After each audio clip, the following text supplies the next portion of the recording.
வணக்கம் பிரியமானவர்களே, விசுவாசிக்கிறவங்க ஒவ்வொருவரையும் தேவன் ஆசீர்வதித்து வழி நடத்தட்டும். மிக நிச்சயம் ஒரு அருமையான துவக்கமாய் இந்த புது வாரமானது இதற்கு இருக்கட்டும். நீங்க உங்களுடைய கனவுகளை, உங்களுடைய திட்டங்களை, உங்களுடைய வாழ்க்கையினுடைய பல பதில்களை பெற்றுக்கொள்ள இந்த நாளானது ஒரு அருமையான துவக்கத்தினுடைய நாளாய் இந்த இருந்தது. மேலும் இந்த வாரம் முழுவதும் அப்படியானதாய் இருக்கும் என்பதை நாம் விசுவாசிப்போம்.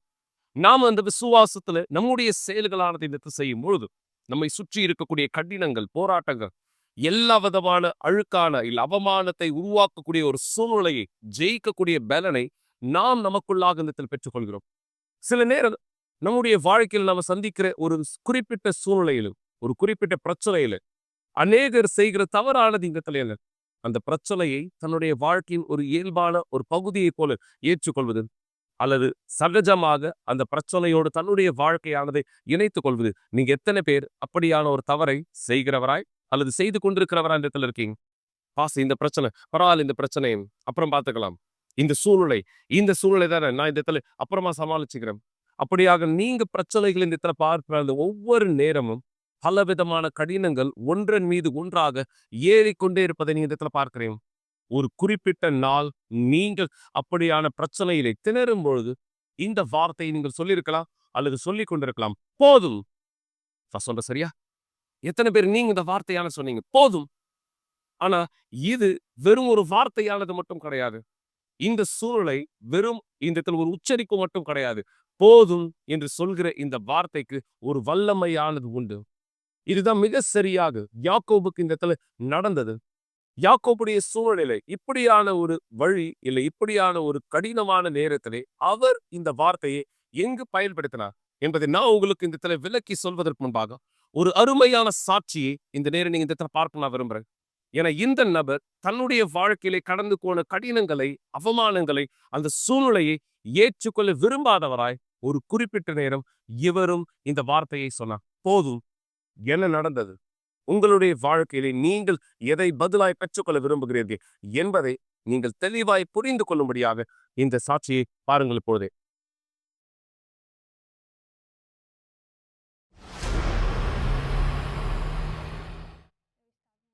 நான் என் ஃப்ரெண்டோட வண்டியில போயிட்டு இருந்தேன். நாங்க போதைப் பொருள் வாங்குறதுக்காக போயிட்டு இருந்தோம். நாங்க நியூ இயர் நைட் பார்ட்டி முடிச்சு வந்துட்டு இருந்தோம்.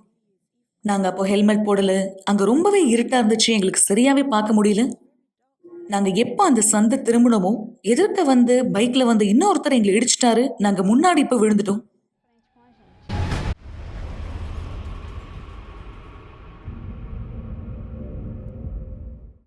நான் பைக்ல இருந்து தூக்கி எறியப்பட்டேன். நான் எகிரி போய் விழுந்ததுல ஏறக்குறைய ஒரு மரத்து மேல மோதிருப்பேன். நான் விழுந்ததுல முதலாவது என்னுடைய முகம்தான் தரையில இடிச்சுது. என்னுடைய கால்களும் உடைக்கப்பட்டது. ஆனா என்னுடைய முகம் கடைசியில ஒரு டிரைனேஜ் பக்கத்துல இருந்தது. எங்களை யார் முதல்ல பார்த்தாங்களோ அவங்க எங்களை ஹாஸ்பிட்டலுக்கு அமிச்சாங்க. இந்த மாதிரி தான் நான் வந்தேன். அந்த நாளுக்கு முன்னாடி நான் நிறைய கொக்கைன் பயன்படுத்தினேன். விஸ்கி நிறைய குடிச்சிருந்தேன்.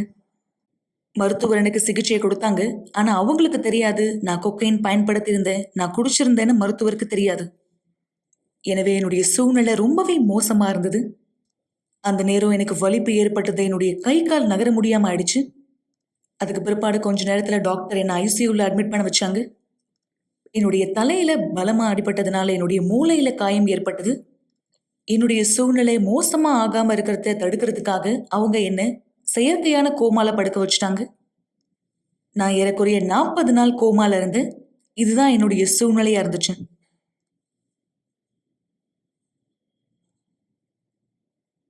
இந்த 40 நாள்ல என் சூழ்நிலை மோசமா மட்டும்தான் மாறுச்சு. என்னுடைய குடும்பத்தார் ஒவ்வொரு நாளுமே என்னை பத்தி மோசமான செய்தியை மட்டும்தான் கேள்விப்பட்டாங்க. அந்த நேரம் எனக்கு காது கேட்கல, கண்ணு தெரியாம போயிடுச்சு. என்னுடைய குடும்பத்தார் என்னை வந்து ஐசியூல பாக்குறதுல பிரயோஜனமே இல்லை. ஏன்னா என்னால் அவங்களை உணர முடியாது. அந்த நேரத்துல என்னுடைய எல்லா செயல்களையும் நான் இழந்துட்டேன். அந்த நேரம் டாக்டர் எங்களுடைய குடும்பத்தாரை கூப்பிட்டு சொன்னாரு, உங்க பொண்ணுக்கு வந்து வலிப்பு வந்துருச்சு மற்றும் ஹார்ட் அட்டாக்னால பாதிக்கப்பட்டாங்கன்னு. இதுதான் தினசரியா என்னை குறித்து என் குடும்பத்தாருக்கு சொல்லப்பட்ட செய்திகள். கடைசியா ஒரு நாள் டாக்டர் என்னுடைய குடும்பத்தாரை பார்த்து சொன்னாரு, அவங்களுக்காக நம்ம செய்யற எல்லா முயற்சியும் நிறுத்திடலாம். நீங்க என்னென்ன பேப்பர்ல சைன் பண்ணுமோ எல்லாத்தையுமே நீங்க சைன் பண்ணிடுங்க. எல்லா மிஷினையும் ஆஃப் பண்ணிடலாம். அவங்க ஓய்வு எடுக்கிறதே சிறந்ததுன்னு சொன்னார். ஏன்னா இவங்க இருக்க சூழ்நிலையை பார்த்தா இவங்க உயிரோட இருக்க முடியாது. ஒருவேளை அவங்க உயிரோட இருந்தா அவங்க படுத்த படுக்கையா தான் இருக்கணும்னு சொன்னாரு.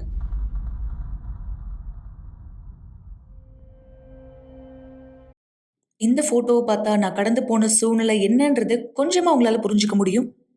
என்னுடைய முழு உடலும் வீக்கமா இருந்தது. என் குடும்பத்தார் என் மேல இருந்த எல்லா நம்பிக்கையும் இழந்துட்டாங்க.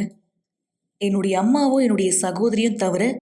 ஏன்னா அவங்க எப்பவுமே நம்பினாங்க நான் திரும்பி வருவேன்னு.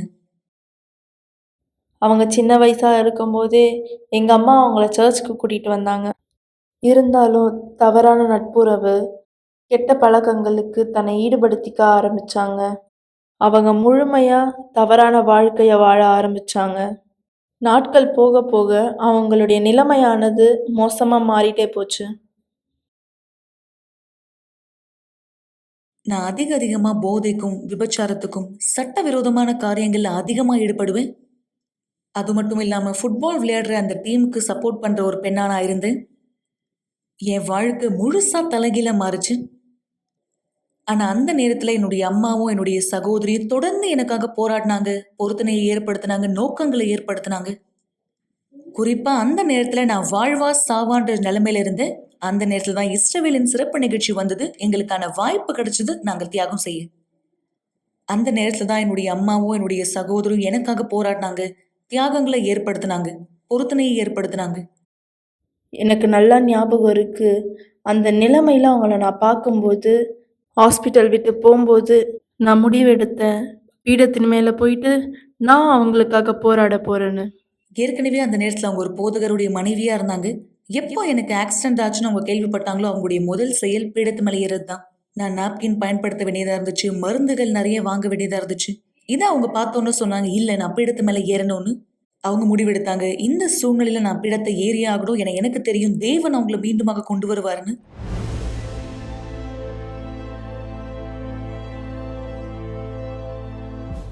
அவங்க பீடத்து மேலே ஏறின பிற்பாடு நான் மீண்டுமாக வந்தேன். என்னுடைய கோமாலேருந்து நான் மீண்டுமாக வந்தேன். ஆனா தொடர்ந்து எனக்கு பார்வையில எனக்கு காது கேட்கல. ஆனா கொஞ்சம் கொஞ்சமா நான் மீண்டுமாக வர ஆரம்பிச்சேன். மருத்துவரால எந்த ஒரு நம்பிக்கையும் கொடுக்கப்படாம இருந்த ஒரு நபர் நான் மீண்டுமாக பார்க்க ஆரம்பிச்சேன். மீண்டுமாக நான் கேட்க ஆரம்பிச்சேன். ஆனா இதுல குறிப்பிடத்தக்க ஒரு விஷயம் இருக்கு. நான் மருத்துவமனையிலேருந்து வெளியே வந்த பிற்பாடு என்னுடைய பழைய குணாதிசயம் மறிக்கவே இல்லை. நான் எப்போ முழுமையா குணமானனோ மீண்டுமாக உலகத்துல வாழ்க்கையே நான் தொடங்க விரும்பினேன். நான் முன்னாடியே சொன்னது போல சில விஷயங்கள்ல என்னுடைய மாம்சத்தினால எதிர்த்து நிற்க முடியல. ஆனா இந்த இடத்துல தான் கவனத்திற்குரிய ஒரு விஷயம் ஒண்ணு நடந்துச்சு. வெளி உலகத்துல இருந்த ஒருத்தர், முன்னாடி என் கூட சேர்ந்து போதையை பயன்படுத்தின ஒருத்தர் என்கிட்ட இதை சொன்னாங்க. சாரா, இந்த வாழ்க்கை தான் உனக்கு வேணுமா? நீ இப்ப போயிட்டு இருக்க இந்த பாதையில தான் நீ உண்மையாவே தொடர்ந்து போக விரும்புறியா? தேவன் உனக்கு மீண்டுமாக ஒரு வாய்ப்பு கொடுத்த பிற்பாடும் நீ இந்த வாழ்க்கைக்கு திரும்பி போக விரும்புறியா? இந்த வார்த்தை என்னுடைய முகத்துல அரைந்தது போல இருந்துச்சு. ஏன்னா நான் குழப்பமா இருந்தேன். ஏன் இந்த நபர் என்னை பார்த்து இப்படி சொல்றாங்க? முன்னாடி எனக்கு போதை பழக்கத்தை கற்றுக் கொடுத்ததே இந்த நபர் தான். நான் தொடர்ந்து அதை பத்தி யோசிச்சுட்டே இருந்தேன். எனக்குள்ளாக ஆழமா இது பிரதிபலிச்சது. நான் முடிவெடுத்தேன், நான் உண்மையாகவே இயேசுவின் இடத்துல திரும்பணும்னு. ஏன்னா என் உடல் திரும்ப வந்தது. ஆனா நான் அவர் இடத்துல முழுமையா அர்ப்பணிக்கல. நான் முடிவெடுத்தேன் முழுமையா அர்ப்பணிக்க. அதுக்கு பிற்பாடு நான் தண்ணி ஞானஸ்தானம் எடுக்க முடிவெடுத்தேன். மறுநாள் நான் ஆலயத்துக்கு போனேன். நான் பாஸ்டரை பார்த்து அவர்கிட்ட சொன்னேன், நான் தண்ணியில ஞானஸ்தானம் எடுக்க விரும்புறேன்னு. நான் அந்த நேரம் வீல் சேர்ல தான் இருந்தேன். இருந்தாலும் அதை பத்தி கவலைப்படல. நான் உறுதிப்படுத்திக்கிட்டேன், நான் ஞானஸ்தானத்தை எடுத்தே ஆகணும்னு. நான் முடிவெடுத்தேன். நானே தனி ஞானஸ்தான தொட்டில இறங்கினேன் ஞானஸ்தானத்தை பெற்றுக்கொள்ள. அதுதான் என்னுடைய வாழ்க்கைக்காக நான் எடுத்த தனிப்பட்ட ஒரு முடிவு. அந்த இடத்துல உண்மையான மனம் திரும்புதல் இருந்துச்சு. அந்த இடத்துல பழைய சாரா மறித்துட்டான். அந்த இடத்துல தான் தியாகம் செய்வதற்கான வாய்ப்பையும் நான் பெற்றுக்கொண்டேன். நான் செய்த முதல் தியாகமே பரிசுத்த ஆவியானவரை பெற்றுக்கொள்வதற்காக தான். தியாகத்தினுடைய முன்னால் நான் என்னை தயார்படுத்தினேன். நான் ஜெபிச்சேன், தேவனே, நான் இனிமேலும் அர்ப்பணிக்க எதுவுமே இல்லை. என் வாழ்க்கையை நான் முழுமையா அர்ப்பணிச்சிட்டேன். என்னுடைய நட்புறவை நான் துண்டித்தேன். உலகத்தை நான் பின்பாக விட்டுட்டேன். என் பழைய வாழ்க்கையை நான் கைவிட்டுட்டேன். ஆமா, நான் தொடர்ந்து உங்களை தேடுறேன். ஏன்னா பரிசுத்த ஆவியானவர் இன்னும் எனக்குள்ளாக வரல. இருந்தாலும் நான் உறுதியா இருக்கேன், நீங்க என்ன கைவிட மாட்டீங்க. என்னை நீங்க தனியா விட்டுற மாட்டீங்க. நீங்க வாக்கு கொடுத்தீங்க என்னை தனியாக விட மாட்டேன்னு. பாஸ்டர் வந்தாரு, பரிசுத்தாவிய தேடின விதமா கூட்டத்தை ஆரம்பிச்சாரு. செய்தி கொடுப்பதற்கு முன்பாகவே நான் பரிசுத்தாவியானவர் அங்க பெற்றுக்கொண்டேன். அந்த நேரம் நான் கேட்டேன், தேவன் என்னை பார்த்து பேசினது.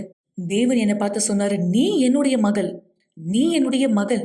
அந்த நாள் துவங்கி என் வாழ்க்கை முழுமையா மாறிடுச்சு.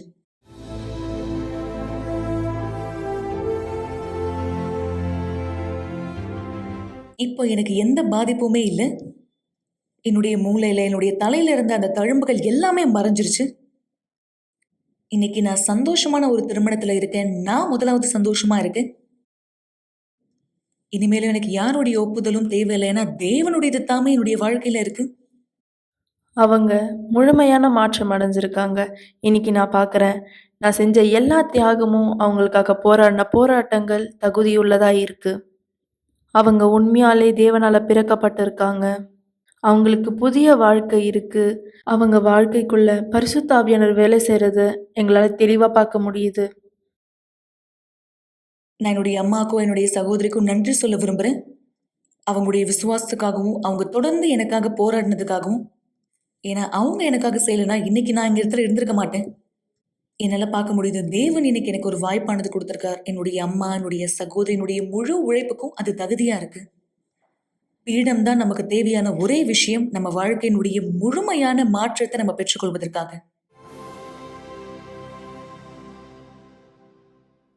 மிக சரியாக இந்த சாட்சியில நீங்க இந்த பார்த்த பிரகாரம் இந்த நபர் கடந்து போன பலவிதமான பிரச்சனை அல்லது கடந்து போனன்னு சொல்றதை விட வாழ்ந்து கொண்டிருந்த அந்த பிரச்சனை, ஏன்னா அந்த பிரச்சனையோடு தன்னுடைய வாழ்க்கையை இணைத்து வாழ்கிற ஒருவராய் இருந்தாங்க. ஏன்னா எப்பொழுது நீங்கள் ஒரு அழிவின் சூழலிலே, ஒரு கடினமான சூழலிலே வாழ்க்கையை வாழுகிறவராய் அல்லது அதோடு சேர்ந்து பழகுகிறவரா இருக்கீங்களோ, அது இனியும் உங்களுக்கு ஒரு பிரச்சனையானதா இது இருப்பதில்லை. உங்க வாழ்க்கையினுடைய ஒரு பகுதியாய் நீங்கள் அதை சகஜமாய் எடுத்துக்கொள்வீர்கள். மாற்றத்தை தேட மாட்டீங்க, ஒரு பதிலுக்காக தேட மாட்டீங்க, ஒரு வித்தியாசத்தை பார்க்க விரும்ப மாட்டீங்க. நீங்கள் அதற்குள்ளாக ஒரு அடைப்பட்ட ஒரு நபரை போல தனிமையையும் ஒரு கவலையும் சுமக்கிறவராய் வாழ்க்கையினுடைய இயல்பை நோக்கி நகருகிறவரா இருப்பீங்க. ஆனா இந்த பெண் தன்னுடைய குறிப்பிட்ட ஒரு நேரத்திலும் தான் வாழ்க்கையில செய்த எல்லா தவறுகளை, தான் வாழ்க்கையில கடந்து போன எல்லா சூழ்நிலைகளை உணர்ந்து போதும், சரியா இந்த வார்த்தை அவர் சொல்லலனாலும் கூட அவர் ஒரு மாற்றத்திற்காக தன் வழியை தயார்படுத்தினார். அங்குதான் வித்தியாசம் தொடங்கியது. நீங்க சந்திக்கிற சூழ்நிலை என்ன? ஒருவேளை ஒரு வலியை சுமக்கிற ஒரு தாயாரா நீங்க இருக்கலாம். வேதனையை சுமந்து கொண்டிருக்கிற ஒரு மனைவியாக நீங்க இந்த இடத்துல இருக்கலாம். உங்களுடைய பெற்றோர்களின் நிலையை குறித்து, உங்களுடைய குடும்பத்தின் நிலையை குறித்து, உங்க வாழ்க்கையினுடைய ஒவ்வொரு சூழ்நிலைகளை குறித்து ஒவ்வொரு நாளும் அழுது கொண்டிருக்கிற ஒரு நபராய் நீங்கள் இருக்கலாம். நீங்க வெறும் அழறீங்க, குறை சொல்றீங்க அல்லது புலம்பிட்டு இருக்கீங்க. எந்த வித்தியாசமும் ஏற்படுத்த போறதில்ல. அப்ப பாஸ், எப்படி என்னுடைய நிலையானது மாறும்? எப்பொழுது என்னுடைய வாழ்க்கையானது மாறும்? இந்த வார்த்தையை நீங்கள் சொல்வது மட்டுமல்ல, இந்த வார்த்தையினுடைய வல்லமையை உணரும் பொழுது போதும், இதுதான் தேவன் எனக்காக வைத்திருக்கிற திட்டம் என்று எது உங்களுடைய வாழ்க்கை அழிக்குதோ அதை நிறுத்தி தேவன் உங்களுக்காக வைத்திருக்கிற வழியை நீங்கள் முதற்படி எடுத்து வைப்பது. இதுதான் சரியாக தேவன் உங்களுடைய வாழ்க்கையில செய்ய விரும்புகிறார். நான் சொன்ன பிரகாரம் இதான் யாக்கோபுக்கு நடந்தது. யாக்கோபு தன்னுடைய மாமனார் இடத்திலே ஏறக்குறை 14 ஆண்டுகள், அதை விட அதிகமாக அவர் அடிமையாக தொடர்ந்து வேலையானது இந்த இடத்துல செய்து வந்தார். ஏன் அடிமைன்னு சொல்றோம்? என இன்னொருத்தர் கீழாக இந்த இடத்துல வேலை செய்கிறவராய், இன்னொருத்தருடைய கட்டளையின் கீழாக தன்னுடைய வேலை செய்கிறவராய் அப்படியாதான் யாக்கோபு இருந்தார். யாக்கோபு இந்த இடத்துல ஒரு குறிப்பிட்ட நாளிலே அவர் தன்னுடைய சூழ்நிலையை இனியும் சகித்துக் கொள்ள விரும்பாதவராய், இனியும் நான் இந்த நிலையை ஏற்றுக்கொள்ள மாட்டேன் என்கிற ஒரு தீர்மானத்தை எடுத்தவராய் அவர் சொன்னார், போதும், இனியும் நான் உமக்காய் வேலை செய்ய போவதில்லை, நான் எனக்காக வேலை செய்ய போகிறேன். அந்த நேரம்தான் யாக்கோபுடைய வாழ்க்கையினுடைய நிலை மாறத் தொடங்கியது. யாக்கோபுடைய எஜமானன், இன்னொரு வார்த்தையில் அவருடைய மாமனார் லாபான், அவர் கேட்டார், உன் சம்பளம் என்னதென்று சொல், நான் அதை தருகிறேன். முன்பு ஏன் அப்படியானதா சொல்லப்படல? முன்பு அப்படியாக ஏன் தன்னுடைய எஜமானன் அந்த வார்த்தையானது குறிப்பிடல? ஏன்னா நீங்க உங்க பிரச்சனையை சகித்துக் கொண்டவராய், நீங்க உங்கள் சூழ்நிலையை அனுசரித்துக் கொண்டவராய் வாழ்க்கையை வாழ்வீர்களே, ஆனால் நீங்கள் ஒருபோதும் மாற்றத்தை இந்த இடத்துல பெறுவது கிடையாது. ஒருபோதும் நீங்க பதிலானதை இந்த இடத்துல பெற்றுக்கொள்வது கிடையாது. நீங்கள் அதே ஓட்டத்திலே ஓடிக்கொண்டிருப்பீர்கள். ஆனா எப்பொழுது யாக்கோபு சொன்னார், போதும், மாற்றம் தொடங்கியது. உங்களுக்கு மாற்றம் தேவையா? உங்க வாழ்க்கையில் இந்த பதிலானது தேவையா? எனவேதான் இந்த ஞாயிற்றுக்கிழமை நான் இந்த மாபெரும் விசுவாசத்தினுடைய நிகழ்வில் இணைய போகிறோம். போதும் என்பதனுடைய வல்லமையை உங்களுடைய வாழ்க்கையிலே நீங்கள் பார்க்கும்படியாகும். இதை குறித்து தொடர்ந்து நீங்க இந்த வாரம் முழுவதும் இதை கேட்பீர்கள். உங்களை தயார்படுத்திக் கொள்ளுங்கள். வருகின்ற ஞாயிற்றுக்கிழமை தேவனுடைய மாபெரும் வல்லமையிலே நீங்கள் வித்தியாசத்தை பெற்றுக் கொள்ளும்படியாகும். சொன்ன தொடர்ந்து உங்களோடு சேர்ந்து இந்த ஆவியிலே தேவனுடைய பலனை நீங்கள் பெறும்படி இந்த ஜெபத்தை செய்வதற்கு முன்பாக இன்னொரு வித்தியாசமானது இந்த நபருடைய வாழ்க்கையிலே நீங்கள் பார்க்கும்படியான சாட்சியா. ஏன்னா இந்த நபரும் தன்னுடைய வாழ்க்கையினுடைய சூழ்நிலையை கண்டு இந்த வார்த்தை சொன்னார். போதும், நீங்க சொல்ல தயாரா இருக்குங்களா? உங்க வாழ்க்கையை மாற்றிக்கொள்ள தயாரா இருக்குங்களா? உங்களுடைய கவலைகள், உங்களுடைய வலிகள், உங்களுடைய வேதனைகளை எல்லாவற்றையும் ஜெயிக்க தயாரா இருக்கீங்களா? அப்ப இந்த வார்த்தையினுடைய வல்லமை புரிந்து கொள்ளுங்கள். போதும் என்பதனுடைய வல்லமை. இந்த சாட்சியில் இவர் எப்படியாக தன் பிரச்சனைக்கு போதும் என்று சொன்னார். சாட்சியை பாருங்கள். பிற்பாடு இணைந்திருப்போம். இந்த விசுவாசத்தில் தேவன் உங்களுக்கும் இதே பலனை கொடுக்க உங்க வாழ்க்கையை மாற்றிக்கொள்ளும்படியாக சாட்சியை பாருங்கள். போதே வணக்கம். என் பேர் சுபாஷினி. சர்ச்சுக்கு வரதுக்கு முன்னாடி என் வாழ்க்கை ரொம்ப அழைக்கப்பட்டதா இருந்தது. எனக்கு சின்ன வயசுலேருந்து ஒரு வீசிங் ப்ராப்ளம் எனக்குள்ளாக இருந்தது. ஒரு 10 வருஷமா எனக்கு மூச்சு வாங்கிட்டே இருக்கும். எங்க அம்மா, எங்க அப்பா என்ன ஹாஸ்பிட்டலுக்கெல்லாம் கூட்டின்னு போவாங்க. ஆனா அது எனக்கு எதுவுமே சரியாவே இல்ல. நெறைய மாத்திரை குடுப்பாங்க. அத நான் போட்டுன்னே இருப்பேன். ஆனா எனக்கு மூச்சு வாங்குறது மட்டும் நிக்கவே இல்ல. ஒரு வாட்டி எங்க அப்பா எங்க அம்மா சண்டை போட்டுன்னே இருப்பாரு. "நீ உங்க பொண்ண ஹாஸ்பிட்டல் தான் கூட்டின்னு போற. ஆனா எதுவுமே சரியாக மாட்டேன்துன்ட்டு." எங்க அப்பா இதனாலேயே ரொம்ப அதிகமா குடிக்க ஆரம்பிச்சாரு. எங்க அம்மாக்கு, எங்க அப்பாவுக்கு அதிகமா சண்டை ஆகும். எங்க அப்பா ரோட்லயே எங்க அம்மா அடிச்சுட்டே இருப்பாரு. எங்களுக்குள்ளாக எங்க 3 பேருக்குள்ளாக ஒரு சமாதானமே இல்லாத மாரி தான் நாங்க இருந்தோம். எனக்கு நைட்ல இந்த மூச்சு வாங்கிட்டே இருக்கு. ஆனா தூக்கமே வராது. ஒரு பயமா இருக்கும். நான் இருப்பேனா, இருக்க மாட்டேனா, இறந்துருவேனான்ட்டு அது நெறைய நான் யோசிச்சுட்டே இருப்பேன். ஏன்னா தூக்கம் இல்லாம ஒரு தனிமையில நான் இருந்தேன். அதுக்கப்புறம் எங்க அப்பா இதனாலேயே ரொம்ப குடுப்பத்துல அடிமையாயிட்டாரு. ஒவ்வொரு நாளும் எங்க வீட்ல பிரச்சனை தான் இருக்கும் தவிர, நாங்க சரியாவே தூங்க மாட்டோம். எனக்கு இந்த வாழ்க்கை வேண்டான்ட்டு நாங்க ஃப்ரெண்டு வீட்டுக்கெல்லாம் நெறைய வாட்டி போவேன். என் ஃப்ரெண்டுக்கு ஃபோன் பண்ணுவாங்க. "நீ உங்க வீட்ல இருக்க வேண்டாம். நீங்க வந்துடுங்க. நாங்க இங்க பார்த்துப்போம்ன்னு" சொல்லுவாங்க. எங்க சொந்தக்கார வீட்டுக்கும் நாங்க போயிட்டே இருப்போம். ஆனாலும் என் பிரச்சனை எங்கேயுமே மாறவே இல்ல. திருப்பியா எனக்குள்ளாக நிம்மதி இல்ல. நான் ஏன் இப்படி இருக்கிறேன்ட்டு எனக்குள்ளாக தற்கொலை எண்ணம் தான் அதிகமா நான் யோசிப்பேன். நான் இறந்துடலாம். என்னால எங்க ஃபேமிலியே கஷ்டப்படுறாங்க. நான் எதுக்கு இந்த இடத்துல இருக்கணும்ன்ட்டு நெறைய வாட்டி எனக்குள்ளாக தற்கொலை எண்ணம் தான் எனக்கு நெறைய கேட்கும். நான் இருக்கக்கூடாது. நான் இறந்துடணுன்ட்டு. ஒரு வாட்டி நான் என்ன பண்ணேன்னா, நான் எலும்பழுந்தாந்து நான் குடிச்சேன். நான் எதுக்கு இருக்கணுன்ட்டு. எங்க ஃப்ரெண்டுங்களுக்கு தான் அந்த பிரச்சனை தெரியும். எங்க வீட்ல யாருக்குமே தெரியாது.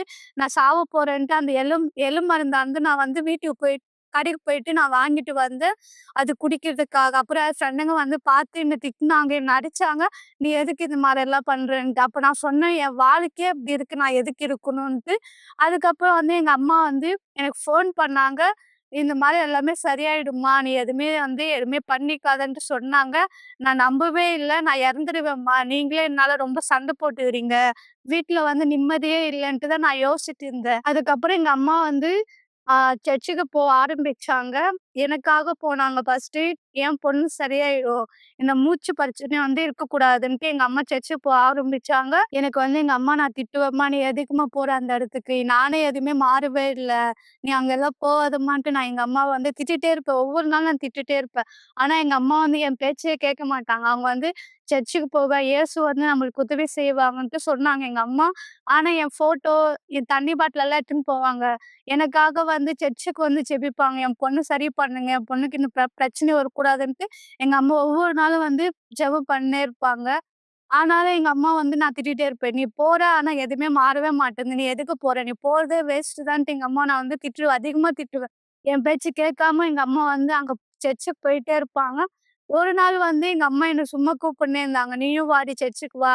நீயும் சரியாயிடுவேன்ட்டு" சொல்லினே இருந்தாங்க. நான் "நான் வரமாட்டேன். நீ போறதுக்கு எதும்மா ஆவல? நான் என்ன ஆகும்ன்ட்டு" எங்க அம்மாவ நான் திட்டிட்டே இருப்பேன். இன்னொரு நாள் எனக்குள்ளாக ஒரு சத்தமானது, "நான் சர்ச்சுக்கு போலாம். நான் எதுக்கு இந்த மாரி இருக்கிறேன்? எங்க அம்மா தான் இவ்வளோ வாட்டி கூப்பிடுறாங்களேன்ட்டு." சர்ச்சுக்கு போனது எங்க அம்மாக்காக தான் நான் ஃபர்ஸ்ட்டு போயிட்டே இருந்தேன். ஒரு வாட்டி வெள்ளிக்கிழமையில நான் சர்ச்சுக்கு போனேன். வெள்ளிக்கிழமை போம்போது அந்த இடத்துல எனக்கு எதுவுமே புரியவே இல்ல. ப்ரேயர் பண்ணே இருந்தாங்க. விடுதலைக்காக ஜெபம் பண்ணாங்க. யார் வாழ்க்கையில ஒவ்வொரு பிரச்சனையும் சந்திக்கிறாங்கன்ட்டு ஒவ்வொரு ப்ரேயர் பண்ணே இருந்தாங்க. ஆனா எனக்கு எதுவுமே புரியாம தான் எங்க அம்மா பக்கத்துல உட்கார்ந்தேன். அதுக்கப்புறம் எனக்கு இந்த இடத்துக்கு வந்த உடனே ஒரு விடுதலைய நான் பார்த்தேனே. ஏன்னா 10 வருஷம் வீசிங் பிரச்சனை நான் சந்திச்சிருந்தேன். ஆனா டாக்டர் கிட்ட ஹாஸ்பிட்டலுக்கெல்லாம் போனேன். எனக்கு எதுவுமே ஆவல. எங்க அம்மா என் ஃபோட்டோ, என் தண்ணி எடுத்துன்னு வந்தாங்க வீட்டுக்கு. நானும் வெள்ளிக்கிழமையில போனேன். அப்புறம் தண்ணியும் குடிச்சிட்ட உடனே எனக்கு வந்து வீசிங் பிரச்சனையே இல்லாம இருந்தது. அதுக்கப்புறம் வந்து நான் விசுவாசத்துல அதிகமா ஸ்ட்ராங் ஆயிட்டு, இந்த தேவன் வந்து எல்லாமே என்ன மாத்துவாருன்ட்டு நான் அது ஒரு விசுவாசமா நான் பார்த்தேன். எனக்குள்ளாக அது சமாதானமானது இருந்தது. எனக்குள்ளாக நிம்மதி இருந்தது. ஃபர்ஸ்ட்டு வந்து நான் நிம்மதி இல்லாம தான் நான் இருந்தேனே. வெள்ளிக்கிழமை ஒவ்வொரு நாளும் ஒரு செங்கல் பிரேயர்ன்னு நான் பண்ணேன். தேவனே எல்லாமே மாத்துனீங்க. எனக்குள்ளாக இந்த தற்கொலை எண்ணத்த நீங்க மாத்துவீங்கன்ட்டு, ஒவ்வொரு வெள்ளிக்கிழமை நான் என்ன பண்ணேன்னா ஜெபிச்சினேன். தேவனே இத மாத்துங்க. நான் உங்க கூட விசுவாசம் இன்னும் அதிகமா போணுன்ட்டு, வெள்ளிக்கிழமை, ஞாயிற்றுக்கிழமை தொடர்ந்து ஆலயத்துக்கு போயிட்டு இருந்தேன். நானும் எங்க அம்மாவும். ஒரு வாட்டி வந்து ஆ பரிசுத்த ஆவிய பத்தி சொன்னாங்க.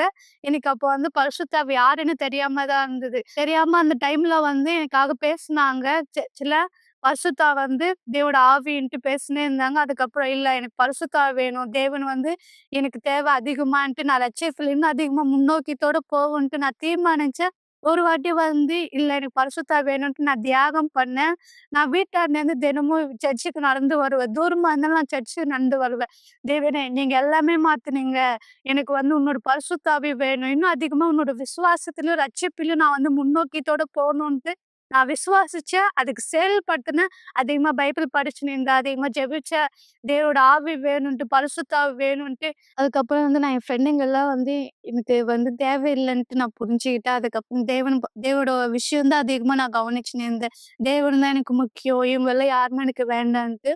தேவன் நோக்கி இன்னும் முன்னோக்கியத்தோட நான் போணுன்ட்டு நான் தீர்மானிச்சேன். பரிசுத்த ஆவி நான் கேள்விப்பட்டோனே, நான் பரிசுத்த ஆவிக்காக இன்னும் அதிகமா வாஞ்சையோட தேடணுன்ட்டு நான் நெனச்சேன்.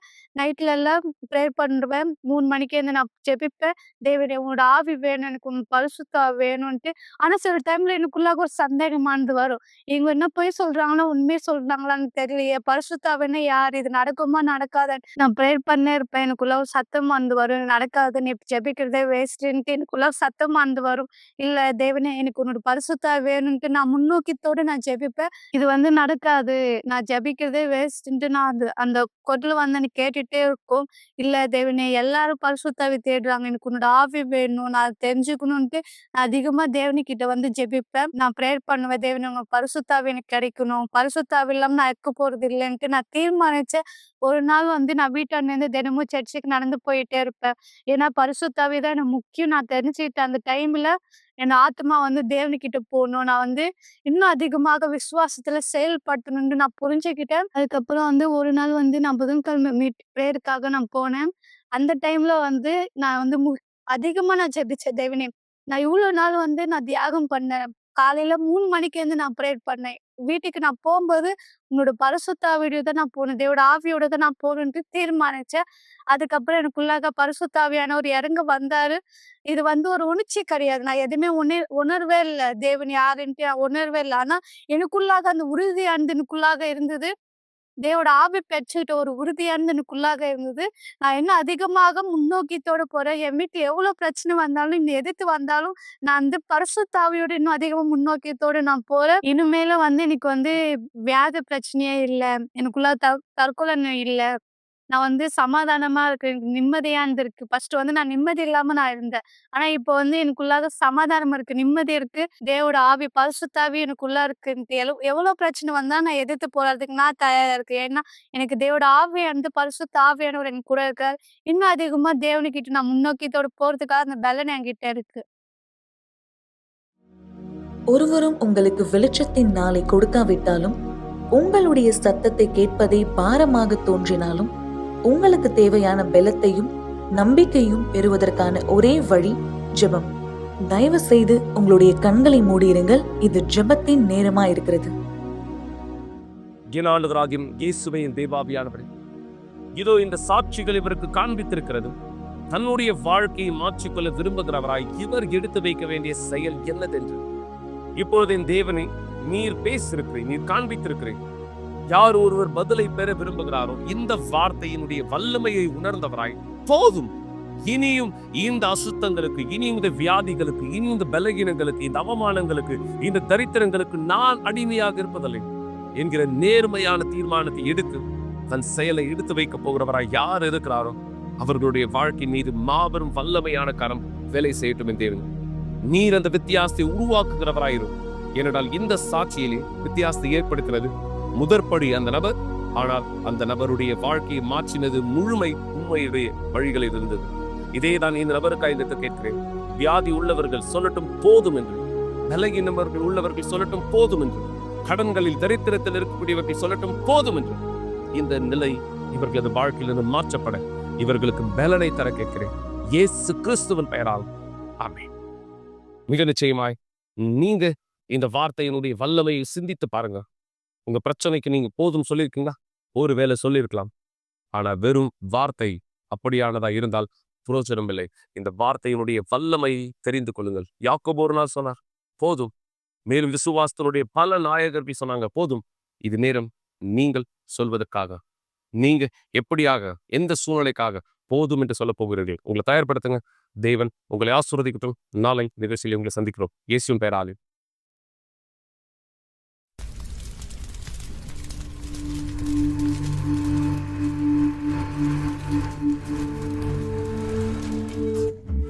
அக்கினி என்பது மனுஷ குலத்தினுடைய துவக்கத்திலிருந்தே இருந்து கொண்டு வருகிறது.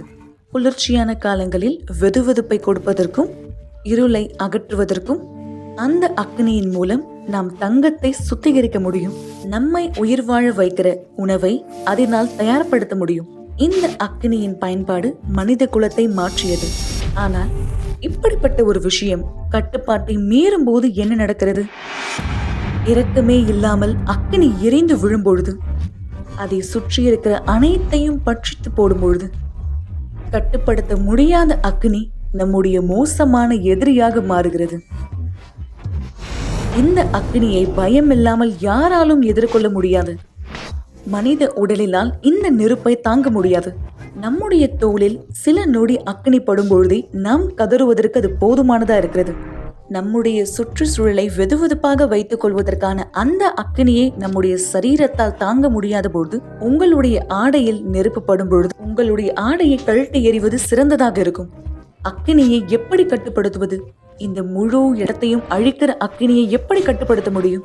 ஒரு முழு உடம்பையை எரிக்கிற அக்கினியை எப்படி கட்டுப்படுத்த முடியும்? கண்டிப்பாக எல்லோருமே இதிலிருந்து தப்பித்துக் கொள்ள முயற்சி செய்வார்கள். இந்த சூழ்நிலைகளில் அவர்களுக்குள்ளாக உரத்த சத்தமாய் ஒரு சத்தம் கேட்கும், இங்கிருந்து ஓடிவிடு என்று, இந்த இடத்திலிருந்து தப்பித்துக்கொள் என்று. அக்கினியில் நாம் ஒருவராலும் நிற்க முடியாது. இப்பொழுது ஒருவராலும் தப்பித்துக் கொள்ள முடியாத அக்கினியை குறித்து எப்படி? ஆத்துமாவையும் கூட எரிக்கிற அந்த அக்கினி, தப்பித்துக் கொள்ள வழியே இல்லாத அந்த அக்கினி, உங்களால் பாதுகாக்க கூடாத அக்கினி, அதிலிருந்து முடிவே பெற முடியாத அக்கினி, வெறும் அழுகையும் பற்கடிப்பும் மட்டுமே இருக்கும் என்றென்றைக்குமாக. இந்த அக்கினிக்குள்ளாக இருந்து நம்மால் புகைப்படத்தை காண்பிக்க முடியாது. இதை வெறும் கற்பனையாக மட்டுமே உருவாக்கி காண்பிக்க முடியும். துரதிர்ஷ்டவசமாக பலர் இந்த அனுபவத்தை தங்களுடைய சரீரத்தில் அனுபவிப்பார்கள். அந்த நாளில்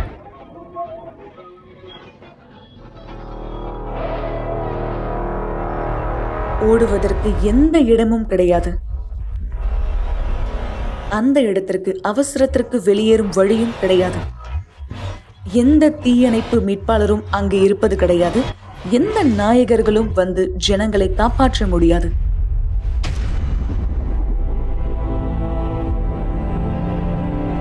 தீர்ப்பு அந்த நாளில் கொடுக்கப்படும். ஒன்று மட்டும் உறுதி, அந்த அக்கினி யாராலும் அணைக்கப்பட முடியாது. அந்த வேதனை ஒருபொழுதும் முடிவடையாது.